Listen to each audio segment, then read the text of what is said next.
I've seen, we've witnessed quite a bit of change if I look at Europe. Literally, when I came, Europe was full of very small, I wouldn't say small, but very localized organizations in each country. If I see where we are today, I think that's where the market has changed, right? There is this incumbency of a lot of these European players that is they are struggling in that space. Second is when global vendors like us came on the scene.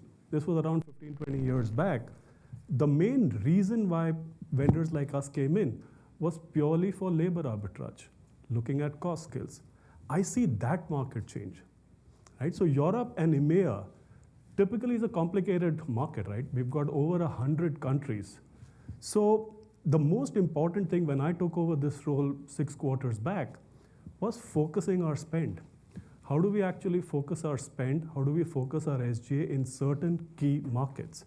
And that's what we'll talk about, right? So I see massive opportunity in Europe as long as we are able to capture the opportunity. The other thing that's very interesting is the macro situation today. So while others see uncertainty in Europe, I actually see a lot of opportunity. I actually see a lot of first-time outsourcers coming in. So there are still a lot of Vector 1 deals that Ravi spoke about. So we still have clients who are coming to us for the first time saying, how do you outsource? Do you really have a capability? How will you fit into my culture? How will this fit into Europe? And I think that's where a lot of our focus has been. The clicker works, right? So first is, what are we focusing on, right? So I think markets, UK has traditionally been 40% of our business, but I personally believe there'll be massive opportunity in continental Europe and the other parts of Western Europe. So I think we're focusing very hard in the short to medium term in Nordics, in Germany, and certain parts of the Middle East, right? So also Middle East, we're seeing certain spaces like healthcare, Surya spoke about, because I cannot take TriZetto to Western Europe because of the way European healthcare systems are set up. But very clearly in the Middle East, we see a lot of opportunity. Similarly, other verticals, we do a lot of work with biopharmas in North America. That is a business that can easily get translated back to us in Western Europe. Couple of other sectors which are interesting. One is automotive. Automotive in Europe has very large premium OEMs, and they're honestly getting hit from both sides, right? One is from tariffs in the US, and then China on the other side. European ports are full of Chinese cars standing at the ports, right? Very different price points. The kind of interest that we've seen with a lot of these OEMs over the last quarter has been absolutely tremendous, right? And I'll speak a little bit around some of the deals that we are winning in this space. The other new sector for us is public sector. Globally, Cognizant hasn't done much in the public sector space.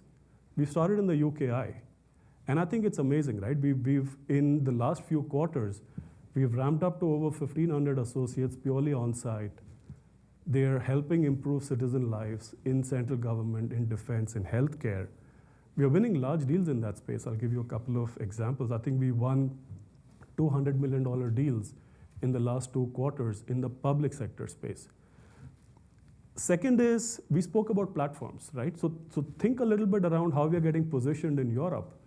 So going back, right, markets changing, our platforms are coming in very strong. The whole business of labor arbitrage has really translated into what can we do to drive productivity, what can we do to drive AI. Prasad spoke about it, Naveen spoke about it, on how do we bring the whole thing to market.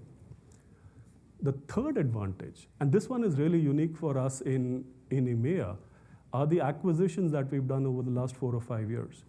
Now, ESG mobility, Mobica, Third Era, I think also acquisitions in the space of experience, acquisitions in the space of digital engineering.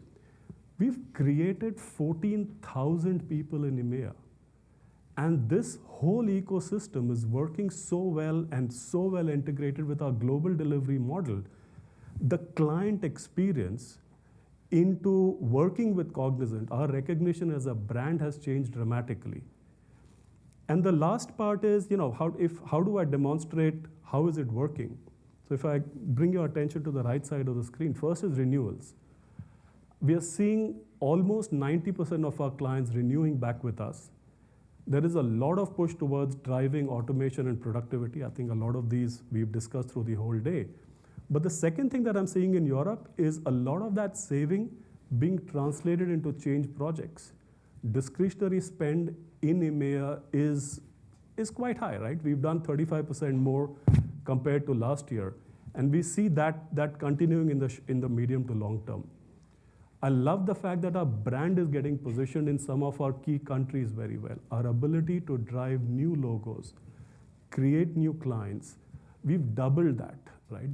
New logos is around 8% of our TCV in the last 12 months. So I think we are seeing a massive uptick in the pipeline, a large number of big deals coming in, almost half of the business is net new deals coming in. Here are 3 examples of clients we wouldn't have won in the recent past, right? And I'll give you a context around that. First is in the public sector. We spoke about our entry into public sector. HMRC is about child benefits. Imagine taking down claims from 30 days into 3 days. Our Cognizant positioning into creating that business was massive. Second, Schiphol. I think I live there. I live in Amsterdam, so I think this is home, so I had to bring that as an example. We are seeing the need of operational efficiency at each airport. You saw what happened to Heathrow last week.